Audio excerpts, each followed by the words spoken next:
इस वीडियो में हम बात करेंगे बेल के बारे में कि जो ज़मानत होती है, जो बेल होती है, वो कितने प्रकार की होती है। सबसे पहले नंबर पे बात करते हैं 436 सीआरपीसी के अंदर जो बेल होती है।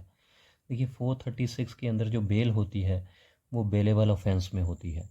बेलेबल और नॉन बेलेबल ऑफेंस क्या होते हैं? बेलेबल ऑफेंस वो ऑफेंस होता है जिसमें पुलिस स्टेशन में ही ज़मानत हो जाती है अपराधी की। जब कोई किसी अपराध में किसी अपराधी को गिरफ्तार कर लिया जाता है तो उस अपराधी को ज़मानत देने का अधिकार जब पुलिस स्टेशन में होता है, मतलब जो पुलिस ऑफिसर होते हैं, पुलिस ऑफिशियल होते हैं, या जो आईओ होता है, इन्वेस्टिगेशन ऑफिसर होता है, अगर वो बेल दे सकता है तो उनको बेलेबल ऑफेंस बोला जाता है। कहने का मतलब ये है कि जो कम सीरियस ऑफेंस होते हैं वो बेलेबल ऑफेंस होते हैं, और उनमें इन्वेस्टिगेशन ऑफिसर के पास, पुलिस ऑफिशियल के पास ये पावर होती है कि वो अक्यूज़ को बेल दे सकते हैं।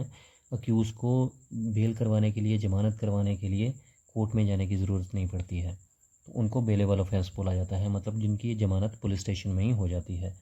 तो वो बेल किसके अंतर्गत आती है? 436 के अंतर।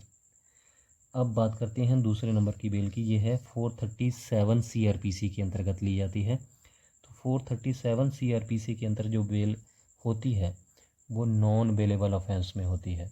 देखिए ऊपर हमने पढ़ा था कि बेलेबल ऑफेंस, बेलेबल ऑफेंस मतलब पुलिस स्टेशन में ही जिसकी ज़मानत हो जाती है, लेकिन कुछ ऑफेंस नॉन बेलेबल होते हैं।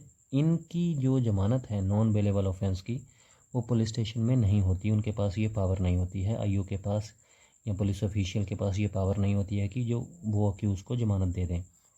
तो इसके लिए अक्यूज़ को कहाँ जाना पड़ता है? नॉन बेलेबल ऑफेंस में अगर बेल लेनी है तो कोर्ट में जाना पड़ेगा, जज साहब के सामने जाना पड़ेगा, और वहाँ पर एडवोकेट के थ्रू बेल एप्लीकेशन लगानी पड़ती है, बेल की अर्ज़ी लगानी पड़ती है ज़मानत की।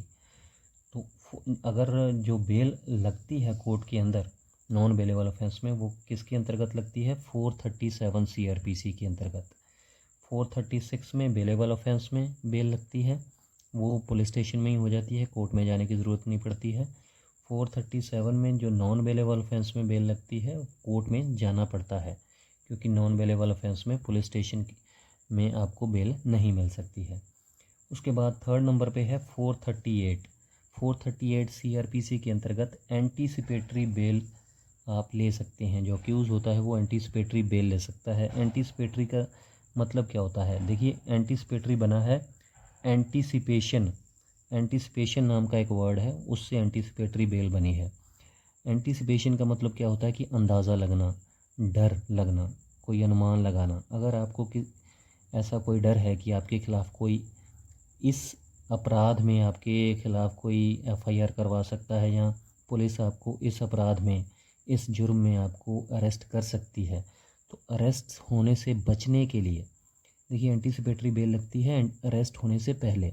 अगर आपको पुलिस ने अभी तक गिरफ़्तार नहीं किया है तो उससे पहले एंटीसिपेटरी बेल लगती है। आपको ये डर है या ये अनुमान है कि आपको इस अपराध में, आपको पर्टिकुलर किसी अपराध में पुलिस पकड़ सकती है, अरेस्ट कर सकती है, तो आप कोर्ट में जा सकते हैं, एंटीसिपेटरी बेल लगा सकते हैं कि मुझे इस अपराध में पकड़ा जा सकता है जबकि मैं निर्दोष हूँ, तो मुझे बेल दे दी जाए, तो उसको बोलते हैं एंटीसिपेटरी बेल।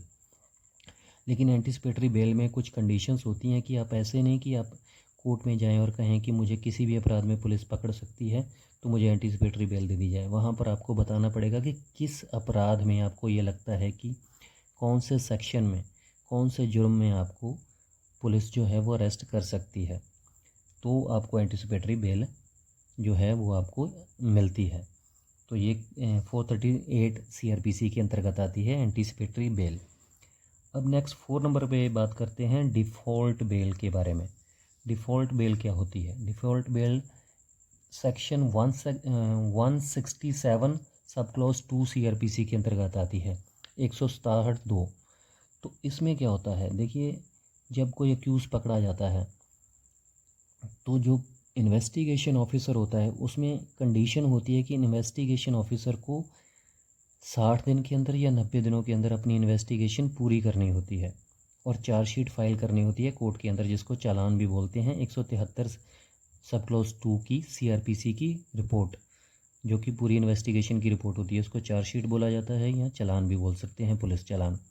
उसमें पूरी इन्वेस्टिगेशन होती है, वो 60 दिन या 90 दिन के अंतर्गत आती है और वो कोर्ट में फ़ाइल करनी होती है।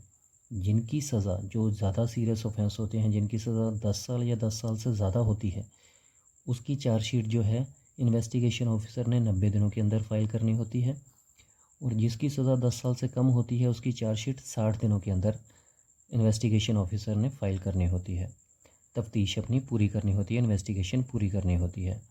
तो अगर अक्यूज़ अभी तक कस्टडी में है और 60 दिनों की कंडीशन है, या जो ज़्यादा सीरियस ऑफेंस है उसकी 90 दिनों की कंडीशन है, अगर उतने दिनों के अंदर इन्वेस्टिगेशन ऑफिसर ने अपनी इन्वेस्टिगेशन पूरी नहीं की और चार्जशीट फ़ाइल नहीं की, कोर्ट के अंदर चालान फ़ाइल नहीं किया, 173 CRPC की रिपोर्ट फ़ाइल नहीं की, तो जो अक्यूज़ होता है उसको ऑटोमेटिकली कोर्ट से बेल मिल जाएगी कि आईओ ने, इन्वेस्टिगेशन ऑफिसर ने अपनी जो रिपोर्ट है वो सबमिट नहीं की है 60 दिनों के अंदर या 90 दिनों के अंदर, तो उसको 167(2) CRPC के अंतर्गत उसको बेल बाय डिफ़ॉल्ट मिल जाती है, अपने आप ही मिल जाती है।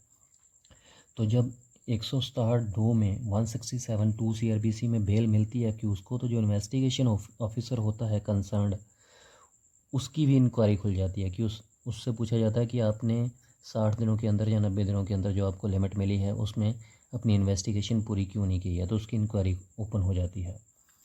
अब 5th नंबर पर है इंटरिम बेल। इंटरिम बेल आपने बड़े बड़े केसों में सुना होगा।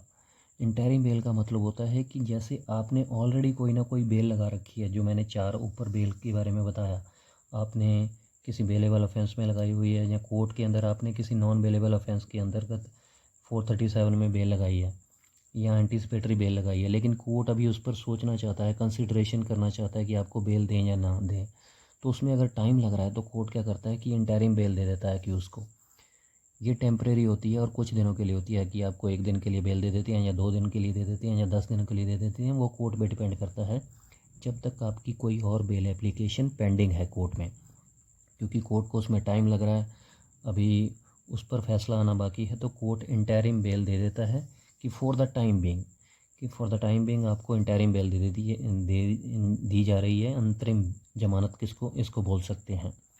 तो इस प्रकार से ये 5 प्रकार की बेल होती हैं। आपको एक बार फिर से शॉर्ट तरीके से आपको मैं बता देता हूँ कि 436 CRPC के अंतर्गत बेलेबल ऑफेंस में ज़मानत होती है, 437 में नॉन बेलेबल में, 438 मतलब एंटीसिपेटरी बेल, डिफ़ॉल्ट बेल होती है जब इन्वेस्टिगेशन ऑफिसर अपनी जो तफ्तीश है, अपनी इन्वेस्टिगेशन है, वो 60 दिनों या 90 दिनों में पूरी नहीं करता है, और इंटरिम बेल मतलब फॉर द टाइम बिंग, कुछ दिनों के लिए टेम्परेरी बेल, अंतरिम जमानत आप उसको बोल सकते हैं।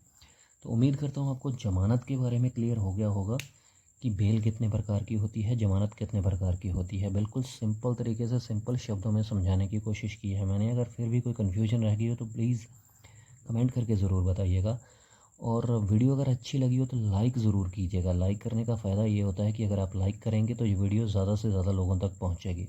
तो अगर आपको पसंद आई ये वीडियो तो लाइक ज़रूर कीजिएगा, कमेंट कीजिएगा, और नेक्स्ट वीडियो में आप किस सेक्शन के बारे में जानकारी चाहते हैं वो भी आप कमेंट कर सकते हैं, और चैनल सब्सक्राइब ज़रूर कर लीजिएगा। नेक्स्ट वीडियो में बात करेंगे ऐसे ही किसी और जुडिशियल पॉइंट के बारे में, और सिंपल तरीके से, सिंपल शब्दों में, जो कि आसानी से आपको समझ में आए।